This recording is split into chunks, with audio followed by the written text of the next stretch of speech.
اور پھر جو نبی پاک کا یہ جو سخاوت والا انداز ہے نا، صدقہ و خیرات کرنا، ہر سائل کو عطا فرماتے، تو یہ بھی ہمارا ایٹیٹیوڈ ہونا چاہیے کہ خوب دل کھول کر خرچ کریں، سب سے پہلے اپنی پوری زکوٰۃ ادا کریں۔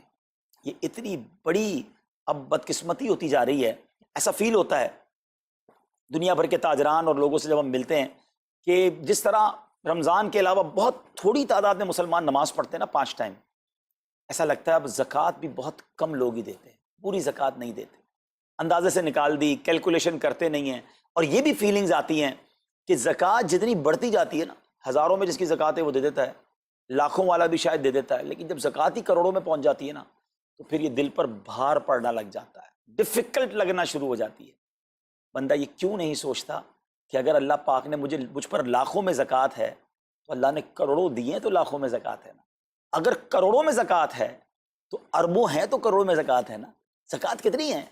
ضروریات زندگی کی تمام چیزوں سے فارغ ہونے کے بعد جو مال تجارت، سونا چاندی، کیش یا پرائز بانڈ، یہ جو اس کی تفصیلات ہیں، اس پر 2.5% ہے۔ میں ایک اور لاجک سے آپ کو بات سمجھاؤں، اگر اس لاجک سے سمجھیں تو زکوٰۃ تو 1-1.5% بنتی ہے۔ وہ کیسے؟ ہم سب کے گھر نکل گئے، اس پہ زکوٰۃ نہیں ہے، ہماری گاڑیاں نکل گئیں، اس پہ زکوٰۃ نہیں ہے، جن کی فیکٹریاں ہیں وہ فیکٹریاں بھی مائنس کر دی گئیں، جن کی دکانیں ہیں وہ دکانیں بھی مائنس ہو گئیں۔ اچھا جناب، اس کے علاوہ اگر کرائے پہ کچھ پراپرٹی دی ہوئی ہے اس پر زکوٰۃ نہیں ہے۔ اگر ان سب پر زکوٰۃ ہوتی، یعنی جو کچھ میرے پاس ہے ان سب پر ہوتی تو کتنی زیادہ ہو جاتی، اور اتنی ساری چیزیں نکل گئیں تو پھر تو اگر ٹوٹل پر لگائیں تو یہ 1-1.5% ہی بنتا ہے۔ تو اب جب سب کچھ نکالنے کے بعد تھوڑے سے مال پر 2.5% ہے اور بھی سال میں ایک بار ہے، تو اس کو بھاری نہ سمجھیں، یہ بربادی ہے جو زکوٰۃ نہیں دیتے۔ یاد رکھیے گا، حدیث پاک کا مضمون ہے کہ یہ مال کا میل ہے، جس مال سے مل جائے اس مال کو بھی برباد کر دیتا ہے۔ بربادیاں آتی ہیں، بے سکونیاں آتی ہیں، بیماریاں آتی ہیں، اور آگے جو دے دیتا ہے سبحان اللہ، اس کے بارے میں حدیث پاک میں آتا ہے کہ اپنی زکوٰۃ دے کر اپنے مالوں کو مضبوط قلعوں میں قید کر لو، اپنے مال کو سیکیور کریں۔ لوگ کہتے ہیں انشورنس ہونی چاہیے، آگ نہ لگ جائے، چوری نہ ہو جائے، ڈوب نہ جائے۔ اللہ کے حبیب علیہ الصلوۃ والسلام فرماتے ہیں، جس کا مضمون ہے کہ جب بندہ اللہ کی راہ میں خرچ کرتا ہے نا، تو وہ صدقہ بندے کے ہاتھ سے نکل کر اللہ کے دست قدرت میں چلا جاتا ہے، اور اللہ کریم تمہارے صدقوں کو پالتا ہے، جس طرح تم اپنے جانور کے بچوں کو پالتے ہو۔ بچہ ہوتا ہے نا جانور کا، بڑا ہو جاتا ہے، فرمایا بندہ کھجور کا صدقہ دے گا، اللہ پہاڑ جتنا عطا فرمائے گا، اس دن بھی ملے گا اور ملٹیپلائی ہو کر ملے گا۔ اچھا، جو ادھر خرچ کیا ادھر کیا ملے گا؟ ادھر بھی نبی پاک علیہ الصلوۃ والسلام فرماتے ہیں، جس کا مضمون ہے میں قسم کھا کر کہتا ہوں، یعنی نبی پاک تو جو فرمائے حق ہے۔ اس حدیث میں تو آقا علیہ الصلوۃ والسلام قسم اٹھا رہے ہیں کہ میں قسم کھا کر کہتا ہوں کہ اللہ کی راہ میں خرچ کرنے سے مال کم نہیں ہوتا، نہ ادھر کم ہونا ہے اور ادھر بھی ملنا ہے، تو پھر تو سودا اب کتنا نفع والا ہے۔ اور یہ آپ چیک کر لیں پوری دنیا میں، جہاں مجھے سنا جا رہا ہے کہ جو لوگ پوری زکوٰۃ دیتے ہیں نا، ان کا مال ملٹیپلائی ہوتا ہے، اگلے سال زیادہ زکوٰۃ دے رہے ہوتے ہیں۔ زیادہ زکوٰۃ کیسے ہو گئی؟ کیونکہ مال بھی بڑھ گیا، تو ادھر بھی بینیفٹ ہے ادھر بھی بینیفٹ ہے، نقصان کا سودا ہی نہیں ہے۔ پھر چاہتے ہو بلاؤں سے بچ جائیں، تو روایتوں کا مضمون ہے کہ صدقہ بلا اور بندے کے بیچ میں آ جاتا ہے، بلا اترتی ہے صدقہ روک لیتا ہے، لڑائی کرتا ہے اس سے، اور بندے پر بلائیں اور پرابلمز اور ڈیفیکلٹیز آنے سے اسے روکتا ہے۔ تو اگر چاہتے ہیں کہ برائیوں کے دروازے بند رہیں، چاہتے ہیں کہ بری موت سے بچیں، چاہتے ہیں کہ رزق میں اضافہ ہو، چاہتے ہیں کہ بلاؤں سے بچیں، ادھر بھی مال میں اضافہ ہو ادھر بھی خزانے ملیں، تو اللہ کی راہ میں دل کھول کر خرچ کریں۔ اور یہ مہینہ it's the right month for generosity, یہ بہترین مہینہ ہے سخاوت کرنے کا، کیونکہ نبی پاک کا یہ انداز تھا کہ رمضان میں خوب سخاوت فرماتے۔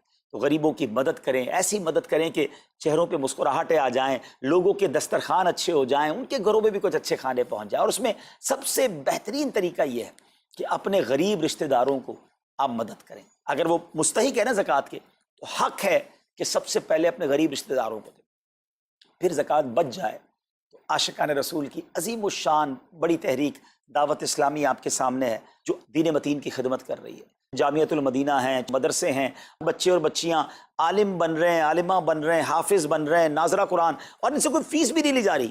ہزاروں بچے فری آف کاسٹ ہمارے پاس ایکوموڈیشن رکھے ہوئے ہیں، جن کو کھانا پینا رہنا دعوت اسلامی نے دینا ہے۔ آپ ذرا سوچئے یہ امت کی کتنی بڑی خدمت ہے کہ علماء دینا، حافظ قرآن، مسجدوں کے امام یہاں سے پروڈیوس ہوتے ہیں۔ اور پھر آگے چلیں تو دعوت اسلامی نے اسلامک میڈیم اسکول بنائے دارالمدینہ، پھر سال کی 600 کے قریب مسجد دعوت اسلامی بناتی ہے۔ میڈیا کے ذریعے جو بے حیائی پھیلائی جا رہی تھی، تو مدنی چینل اردو، پھر مدنی چینل انگلش، پھر مدنی چینل بنگلہ۔ اب بچے مذہبی پروگرام اتنا غور سے نہیں دیکھتے تھے، وہ اپنے بچوں کے آئٹمز دیکھنا چاہتے تھے، تو گناہوں بھرے کارٹونز اور پروگرام سے اور پوئمز سے چھڑانے کے لیے Islamic poems, Islamic cartoons, Islamic بچوں کے پروگرام، تاکہ بچے بھی جو ہے وہ الحمدللہ بچے رہیں۔ اور اب اس کی کیا زبردست پاپولیرٹی ہے کہ آپ کڈز مدنی چینل کے یوٹیوب چینل پہ جائیں، ہمارا ایک ایک کلپ 10 ملین 12 ملینز میں دیکھا جا رہا ہے۔ تو کون دیکھ رہا ہے؟ وہ بچے جو گناہوں بھرے کارٹونز دیکھتے تھے، اب الحمدللہ اللہ رسول کی باتیں وہاں سن رہے ہیں۔ پھر آگے چلیں تو دعوت اسلامی جناب یہ دینی کاموں کے ساتھ ساتھ جو ویلفیئر کے کام کر رہی ہے، غریب مسلمانوں کی امداد کا کام، زلزلے اور سیلاب زدگان کی ریسکیو کرنے کا کام، گونگے بہرے نابینا اور معذور افراد کی ریہیبلیٹیشن کا کام، تھیلیسیمیا کے مریضوں کو خون دینے کا کام، 26 لاکھ مسلمانوں کو دنیا بھر میں راشن، کھانا، پانی صرف اس ایک سال میں دعوت اسلامی نے پہنچایا۔ تو یہ کمال کی آرگنائزیشن ہے۔ دیکھیں آپ دنیا کی بہت ساری این جی اوز کو جانتے ہوں گے، کوئی مدرسے چلاتا ہے تو مدرسے ہی چلاتا ہے، کوئی مسجد بناتا ہے تو مسجد ہی بناتا ہے، کوئی کھانا کھلاتا ہے تو کھانا ہی کھلاتا ہے، کوئی جناب غریبوں کی مدد تو وہی کام، کوئی ہاسپٹل تو ہاسپٹل۔ دعوت اسلامی ان ون امبریلا اتنے ساری ڈائیورسٹی کے ساتھ جو دین کی خدمت کر رہی ہے، دنیا میں اس کی مثال نہیں ملتی ہے۔ لاکھوں لوگوں کو دین بھی سکھایا جا رہا ہے، غیر مسلموں کو مسلمان بھی بنایا جا رہا ہے، بے عملوں کو با عمل بنایا جا رہا ہے، بے پردہ خواتین کو با پردہ بنایا جا رہا ہے، بے نمازیوں کو نمازی بنایا جا رہا ہے، ماں باپ کے نافرمان فرما بردار ہو رہے ہیں، شراب اور نشے کے عادی چھوڑ کر نمازی بن رہے ہیں، تو جہاں مریض ہیں ان کو خون بھی دیا جا رہا ہے، گھر میں بیٹھ کر میڈیا کے ذریعے اور سوشل میڈیا کے ذریعے لوگوں تک دین پہنچایا جا رہا ہے۔ تو یہ کمال کی ڈائیورسٹی ہے۔ تو میں تو سچ بتاؤں یہ جملہ کہا کرتا ہوں کہ میرے اور آپ کے پیسوں کا نصیب ہے کہ وہ دعوت اسلامی میں لگ جائے۔ تو یہ آپ آگے بڑھیے اور دین کے اس کام میں مزید حصہ ملائیے۔ خاص طور پہ فار ایسٹ میں آپ دیکھ لیں، کوریا میں، ہانگ کانگ میں، اور جناب یہ سری لنکا میں، تھائی لینڈ میں، ملیشیا میں، کتنے جاپان میں، کتنے ملکوں میں دعوت اسلامی کام کر رہی ہے اپنی اپنی بساط کے مطابق۔ اور لیکن ابھی مزید ادارے بنانے، ہمیں ان ملکوں میں بھی بنانے، ان ملکوں میں بھی آگے بڑھنا ہے۔ تو اگر آپ بھی چاہتے ہیں کہ میرے آقا کے عشق کا پیغام، سنت رسول کا پیغام، مسلک اعلیٰ حضرت کا پیغام، نبی پاک کے دین کا پیغام پوری دنیا میں پھیلے، تو وی ہیو ٹو سپورٹ دعوت اسلامی، نہ صرف فائنینشلی، پریکٹیکلی بھی۔ ہمیں آپ بھی چاہیے، خود حصہ ملائیں نا۔ سیدنا عثمان غنی رضی اللہ تعالیٰ عنہ نے صرف مال نہیں دیا تھا، آپ پریکٹیکلی بھی نبی پاک کے ساتھ شریک ہوتے تھے نا۔ تو آپ اپنے عطیات بھی دیں، اور دنیا کے جن ملکوں میں آپ مجھے سن رہے ہیں وہ دعوت اسلامی والوں کے دستوں بازو بنے۔ کمزوری کہاں نہیں ہوتی، ہاں ہمارے گھر میں کمزوری ہوتی ہے، ہم سب مل کر کام کریں گے تو کمزوریاں بھی دور ہوں گی اور ترقی آ جائے گی، اور ہمیں اس کا ثواب بھی ملے گا۔ تو آج میں دنیا بھر میں جہاں مجھے دیکھ رہے ہیں، پلیز اچھی نیتیں کریں۔ اچھا ایک بات اور سن لیں، ہم بعض اوقات کیا سوچتے ہیں کہ ہمارے ملک کا خرچہ مثال کے طور پہ $20,000 ہے، وہ ہم لوگوں نے کر لیا، اب اور چندے کی کیا ضرورت ہے؟ دعوت اسلامی کسی ایک ملک کی نہیں ہے، انٹرنیشنل دعوت اسلامی کے لیے سوچیں۔